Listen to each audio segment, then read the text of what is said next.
Bros, kembali lagi bersama saya Aris.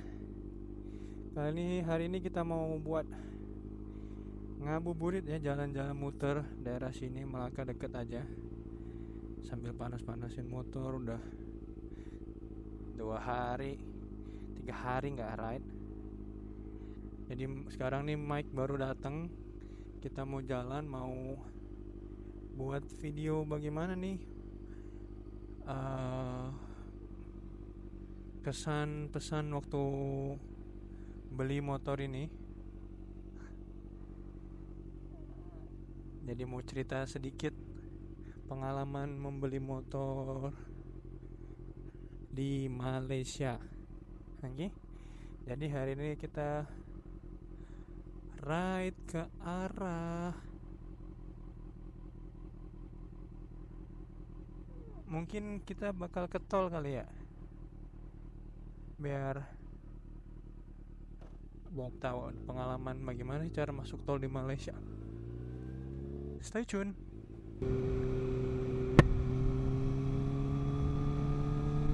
Nah,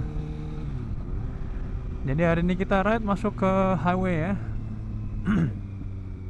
Terus tadi dapat dari mana? Jadi kita waktu itu saya lihat di Facebook mengenai motor ini.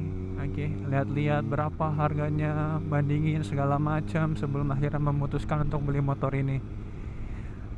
Jadi banyak keputusannya sebelum diambil. Sebetulnya pengen hati ngambil sport bike, cuman belum ada rezeki ya. Jadi belum bisa ngambil sport bike gitu.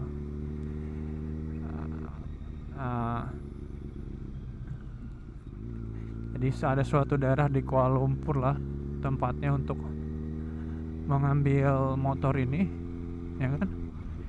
Jadi motor ini ZX 800 yang sudah dikonvert dengan fairing ZX 636. Cuma fairingnya aja yang beda, yang lainnya semuanya sama. Nah, dulu di sini mungkin harga marketnya kurang tahu ya, apa harga market di Indonesia sama Malaysia ini sama atau tidak. Mungkin di sini harga market lebih murah karena di sini apapun barang second hand itu nggak tahu kenapa dia harganya murah banget. Ya di sisi lain di sini apalagi kalau kendaraan ya, dia betul-betul treat itu seperti kendaraan, bukan kalau layaknya di Indonesia kan orang-orang rawat, cuci lah tiap hari, inilah polish sampai kincong-kincong. Di sini nggak segitunya. Dia lebih ke kendaraan, untuk menaiki kendaraan daripada lebih ke estetik gitu. Mungkin ada tapi nggak sebanyak orang Indonesia lah. Jadi setelah kemarin saya ngambil itu perbandingan dan lain-lain, akhirnya menemukan dengan harga awal dibuka di harga 23.000. Lihat-lihat, wah 23.000 belum tukar nama dan lain-lain. Dan di sini wajib insurance ya, semua kendaraan yang ada di Malaysia ini harus berinsurance. Jadi pemilik baru harus menukar nama ya. Sebelum menukar nama ini ada proses, dia harus membeli insurance sesuai dengan harga motor itu berikut. Mungkin ada personal insurance juga ya. Baru dia bisa melanjutkan untuk penukaran nama. Jadi kita pergi ke ada salah satu tempat namanya JPJ. JPJ ini kayak, kalau di Indonesia nggak ada ya, mungkin kita pakai polisi. Di sini ada badan lain di luar polisi, yaitu Jabatan Pengangkutan Jalan. Itu adalah seperti orang yang badan yang mengurus untuk pengurusan ini, ownership, tukaran ownership, license ya, lebih kepada kendaraan. Yang kalau di sini polisi tugasnya apa? Lebih ke enforcement law mungkin deh. Saya juga kurang tahu jelasnya apa, tapi memang berbeda lah istilahnya. Jadi apapun yang berkaitan masalah kendaraan itu mostly dia bakal berurusan dengan JPJ itu. Nah, penukaran nama dilakukan di kantornya dengan persetujuan owner sebelumnya. Mereka melakukan penyerahan dokumen dan segala macam. Setelah itu terima dokumen baru kita buat untuk tukar nama. Nah, di penukaran nama sendiri kita harus sudah membeli insurance yang aktif. Insurance itu banyak berbagai macam lah. Habis itu jangan lupa kita harus aktifkan Rotex kita juga.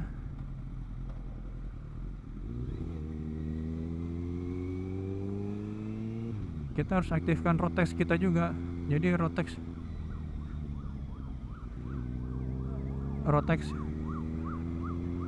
kita nih diaktifkan. Insurance kita diaktifkan sebelum kita mengaktifkan Rotex. Rotex itu adalah pajak seperti STNK-nya motor ini. Wah, kita salah jalan nih.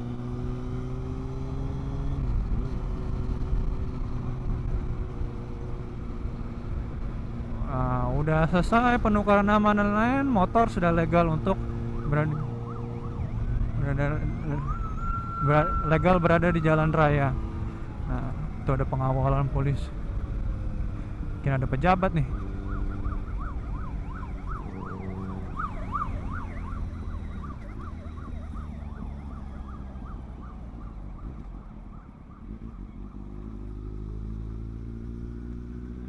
Ini ada pejabat biasanya.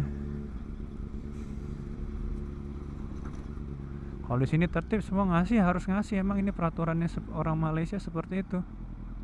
Memberikan jalan kepada polisi, ambulan, pasti mereka lakukan.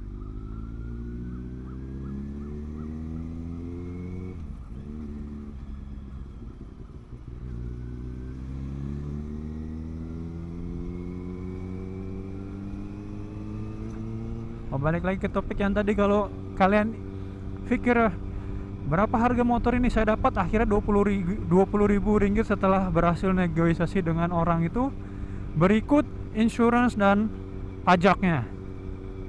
Nah, jadi kalau kalian mau tahu kan 20.000 tuh berapa, nah coba kalian boleh convert lah ke rupiah. Itu kurang lebih dikali 3.350 atau 3.400. Nah, itulah harga motor ini kurang lebih. Di harga ya 80-70 juta dapat moge ini full on the road dari owner sebelumnya. Jadi kalau tanya murah apa mahal, ya menurut saya sih kalau dibandingin sama Indonesia dengan pajak yang gila seperti itu, ya jauh lebih murah ya. Kapan lagi bisa dapat motor kayak gini, motor besar dengan harga seperti itu gitu. Kalau di Indonesia belum tentu dapat. Nggak mungkin dapat sih kalau untuk ukuran motor sebesar ini ya. Itu udah yakin banget.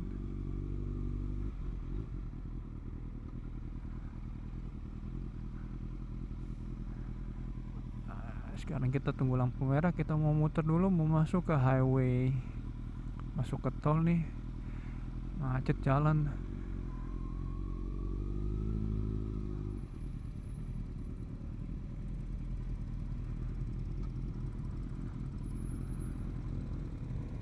Ah, 80 juta dapat motor besar kan ya di Malaysia.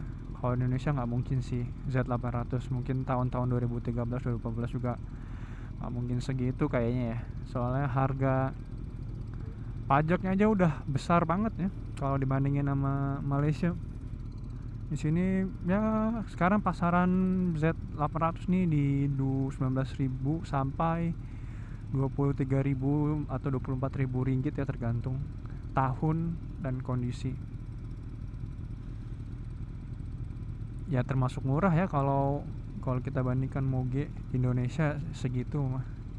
Tapi mungkin di sini orang mikirnya karena perawatannya susah dan mahal, jadi nggak semua orang juga bisa beli.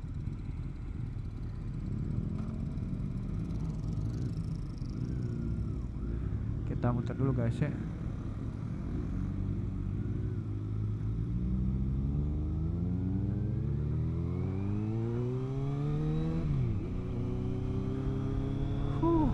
Lagi panas-panas ya Malaysia.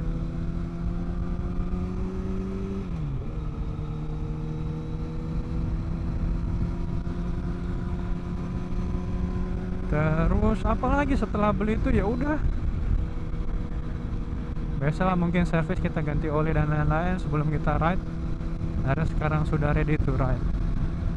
First impression riding di Malaysia mungkin sebagai rider ya, yang didambakan oleh orang Indonesia adalah bisa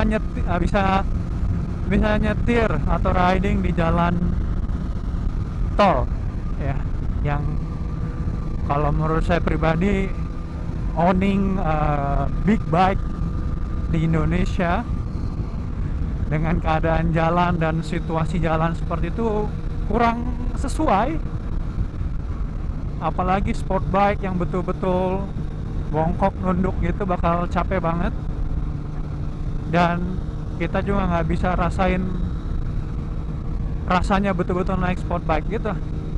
Mungkin kalau naked bike atau yang lain tuh masih oke lah, masuk akal. Itu menurut pribadi saya.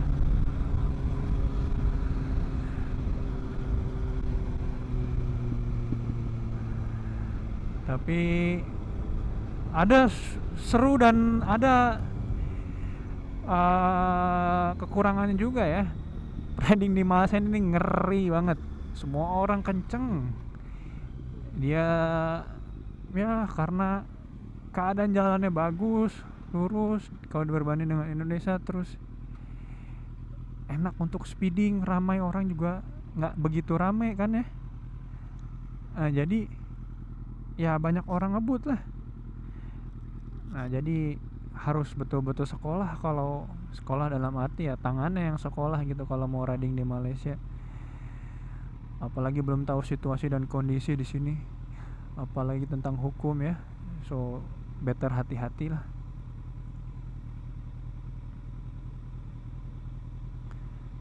Kita reroute dulu ke sini.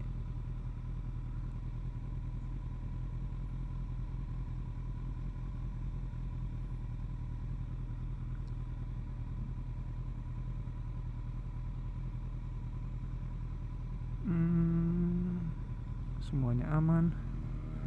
Kemarin baru habis aja tuker plat nomor, soalnya plat nomornya nggak sesuai standar kan ya, banyak hiasan gitu. Jadi untuk menyesuaikan standar, jadi ditukar standar aja, ikutin daripada di negara orang kena masalah, kena tilang kan ya. Baik kita sebagai pendatang menghormati rumah orang lain, begitu juga kalau orang datang ke rumah kita juga ingin dihormati. Banyak pengalaman lah. Sebetulnya Malaysia dan Indonesia nggak jauh beda, tapi ya ada sedikit perbedaan mungkin. Kalau saya sebagai sisi orang Indonesia yang tinggal di Malaysia ini, orangnya di sini lebih lurus ya, lebih disiplin lah, sedikit lebih disiplin bisa dibilang daripada Indonesia.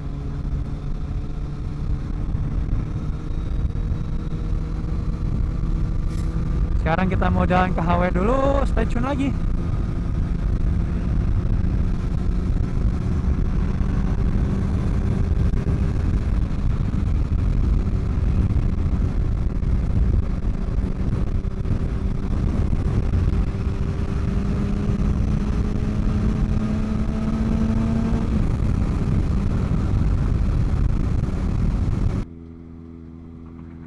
Jadi kita yang penting aman aja.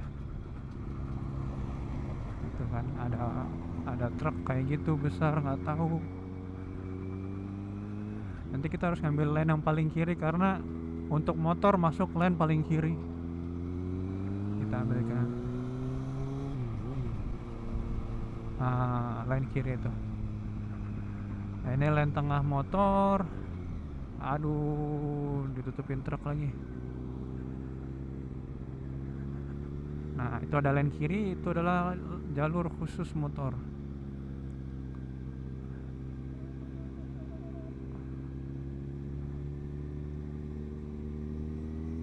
Nah, ini jalur khusus motornya. Nah, di sini masuk harus lewat jalur sini ya, nggak bisa lewat tengah sebetulnya. Karena tengah itu harus bayar. Oke.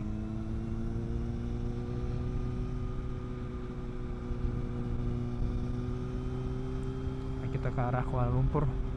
Kita riding sebentar aja sebelum berbuka.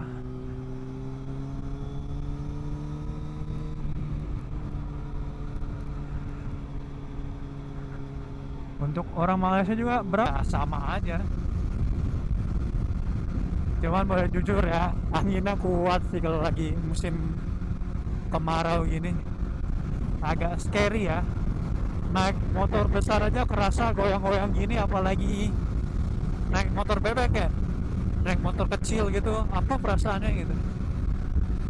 Sampai lagi di Melaka. Alhamdulillah.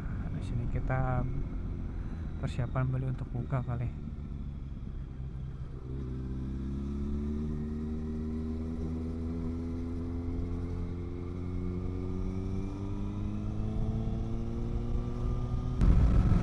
Oke guys, mungkin sampai situ dulu aja videonya ya. Nih tadi share cerita dikit bagaimana cara membeli motor dan sedikit pengalaman pertama kali masuk jalan tol Malaysia nih setelah membeli motor. Oke, sampai jumpa di video berikutnya. Terima kasih sudah menonton. Jangan lupa subscribe. Bye.